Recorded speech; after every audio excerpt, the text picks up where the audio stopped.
to invite you to reflect. Again, where are you on the life of nonviolence? And with your time left, how can you go deeper? Why not? You know, it's not worth for me listening to the media people, the politicians. Let's take our saints and heroes seriously and go forward. I got such a sad letter on Friday from this guy in maximum security prison in Northern California, and he's been reading this book, and he's going, how do I be nonviolent to myself? And then he just starts writing about it. I was beat up as a kid, so I beat up everybody else. And then I beat up everybody in the school, and then I joined a gang, and then we went up and beat up everybody, and we started killing people. Now I'm in life in prison, and now I'm beating everybody up in here. And he goes, you know, now that I think about it, it hasn't worked. I know, it's so touching. It hasn't made me happy. You know, no one has taught him. And we're all victims of wounded people of violence from this culture. And do you want to go forth and be wounded wounders? Or like Henry Nouwen said, be wounded healers? So I like what Thich Nhat Hanh says. Just look deeply within. What's going on inside of you? When you feel that violence, the roots of violence inside you, ponder it. And don't beat yourself up on it. The point is to stop the cycle of violence, which is in each one of us.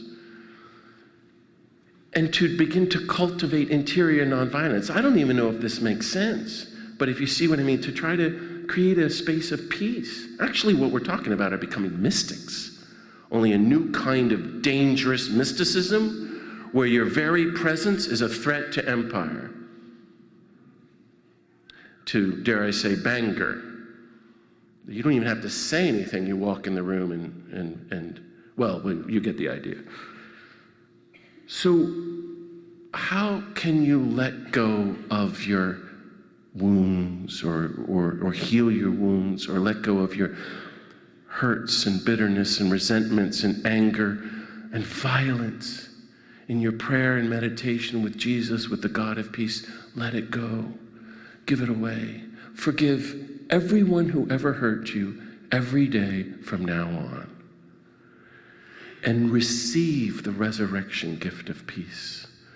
Receive God's gift of peace. Sit in the peace and infinite love of God, and you begin to feel less violent, and cultivate this as a daily practice. Friends, if you're going to continue as activists, which you all are doing great things, I'm sure, and you're going to stand up and speak against the Afghan war or the Trident submarine, and there's a cop there or there's a church person yelling at you, and they're going to come at you like this, you've got to be doing your inner work, because theoretically it's going to trigger that stuff from your youth, your violence inside of you, and you're going to want to lash out at that person, but it has nothing to do with that person. It's what happened when you were 5 years old.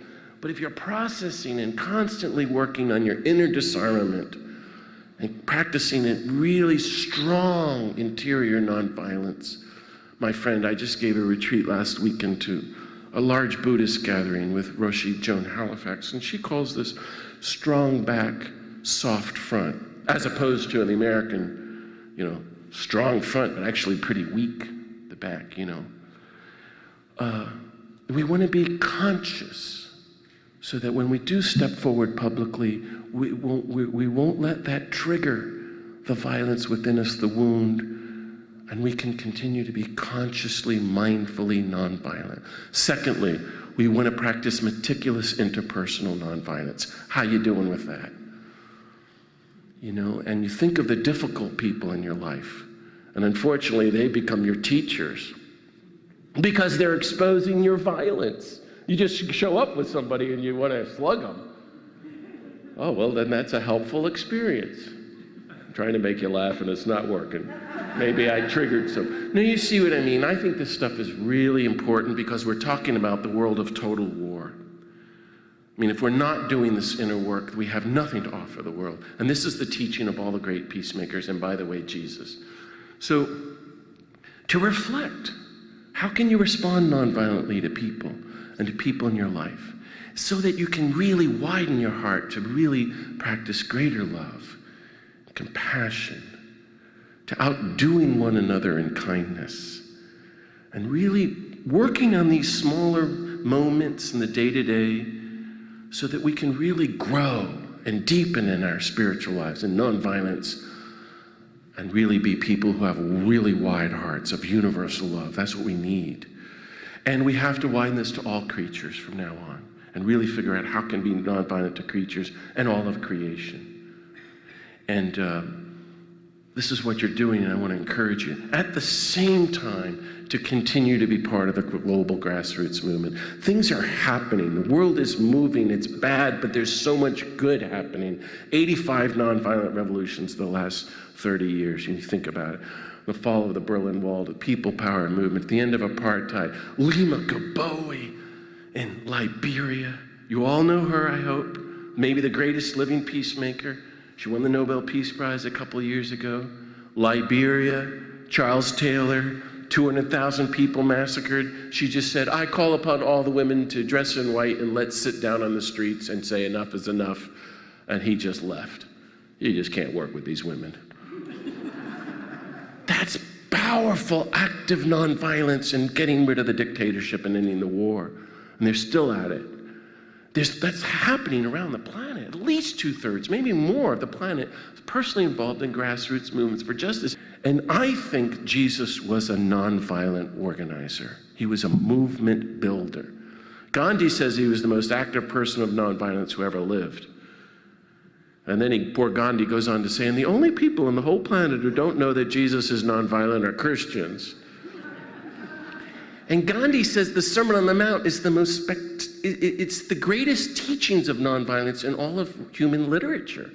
He read the Sermon on the Mount, parts of it, every morning and every evening for the last 45 years of his life. And he's not a Christian. He's saying, this is my handbook, how to be a human being in a world of total violence. I invite you to do that. And you read the teachings, and there it is. Blessed are the peacemakers. Offer no violent resistance to one who does evil. Be as compassionate as God. Love your neighbor. Love even your enemies. But you could see in Luke chapter 9, he turns and he starts, Jesus, marching toward Jerusalem, like Gandhi on the Salt March or Dr. King in Birmingham. He's a movement builder. He sends people ahead of him in pairs to proclaim peace and heal everybody and expel the demons of war and empire and say, the reign of God, the new world of nonviolence is coming. And it's so spectacular because he walks into the temple where the religious authorities are working with the empire to oppress all the people and steal their money. And he turns over the tables of the money changers. And he prevents people from coming and going. He does a sit-in. And he's peaceful, nonviolent, doesn't hit anybody, hurt anybody, kill anybody, or drop any nuclear bombs. But wow, is he not passive. He's active, public, and daring, troublemaking, and revolutionary. You know, it's illegal activity on behalf of justice in the name of the God of peace. I've come to the conclusion that everything Jesus did was illegal. He was a one-man crime wave walking through the Roman Empire. So I was talking about this, and forgive me if you heard me before, this is, I still think, the best I can share with you. And when the war in Iraq started again in 2003, I was speaking to a church, and this woman raised her hand, and she said, you know, I just think this is the most beautiful stuff. Nonviolence, that's so interesting to think about. And me, personally, I'm a big fan of peace. But sometimes you just got to kill somebody. In New Mexico, everybody talks like that. You know, and she said, the church is right to throw out the Sermon on the Mount. In the year 315, when Constantine theoretically became Christian and said, you can all kill now and join this army, support the empire. And he turned to Cicero, the pagan, to begin to come up with the just war theory that ended up having the 7 conditions. And now you can bomb everybody for Jesus and crusades. And it's all Christians building the nuclear weapons at Los Alamos. And I said to her, and I invite you to think about this for those of you who are Christian. What happens next in the story? You know, he's in the upper room, the Passover meal. He takes the bread and the cup. My body broken for you, my blood shed for you. If he were a good American, he would say, go break their bodies for me. Go shed their blood for me. No, my body broken for you. My blood shed for you. Do this. That's the art of nonviolence, the willingness to give our lives for suffering humanity. He's in the Garden of Gethsemane. Here come the horrible soldiers to arrest him. Peter's thinking, oh my God, our guy's in trouble. I'm supposed to be the number one in charge. I got to protect him. And he gets a sword to kill because he's thinking, if there's ever a just war in all of human history, if violence is ever divinely sanctioned in all of human history, if there was ever a moment to kill, this is it, in the Garden of Gethsemane. And he's right. We got to kill to protect our guy. And just as he goes to kill to save Jesus, the commandment comes down, put down the sword. Friends, those are the last words of Jesus to the church. It's the last thing he said to the men and women, his friends around him. And it's the first time they understood who he is. Peter's going, oh my God, this hippie is so into agape and peace and nonviolence. He's not going to defend himself violently, which means we don't get to defend ourselves violently, which means we're out of here. And they all abandon him and go, I always say, go read Gandhi. Gandhi's our greatest Christian theologian, as Martin Luther King said. Jesus goes deeper into nonviolence because he's working every moment for Jesus is like civil disobedience, in your face violence. There's no anger, no resentment, no retaliation. Violence stops here in my body. You're all forgiven, but the days of killing are over. And God raised from the dead, and he says, peace be with you now. You walk the road of nonviolence. It's so fantastic. This is what you and I are trying to do. To be people of active, daring, gospel nonviolence in a world now of total violence. This is the greatest thing we can do with our lives. This is the great hope of the world. Gandhi and King and Dorothy Day were right. For us, especially as Christians, this is the way we can follow Jesus. To be meticulously nonviolent to ourselves. Nonviolence in all our relationships, to all creatures, on all of creation. And to be part of building a new movement. To be heralding a new world without war and poverty and violence. To welcome God's reign of peace and nonviolence. To fulfill your vocations. To be who you already are in the eyes of the God of peace. Peacemakers. The beloved daughters and sons of the God of peace. Thanks very much for listening to me, everybody.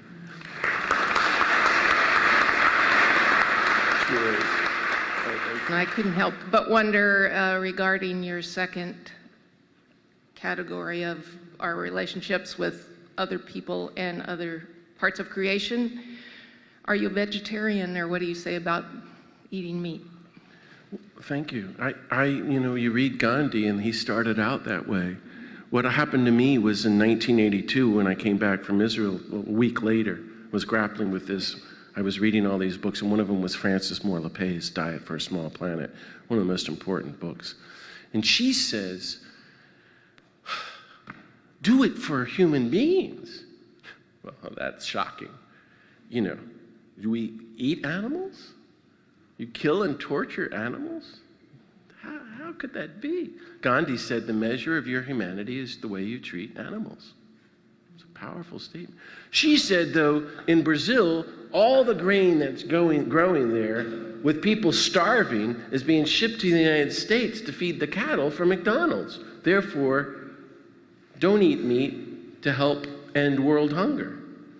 And now the United Nations says, forget that. It has to do with the environment. It's all about saving, so it's all one. So I became a vegetarian in 1982. I urge everybody to do it, to be a vegetarian. Thank you.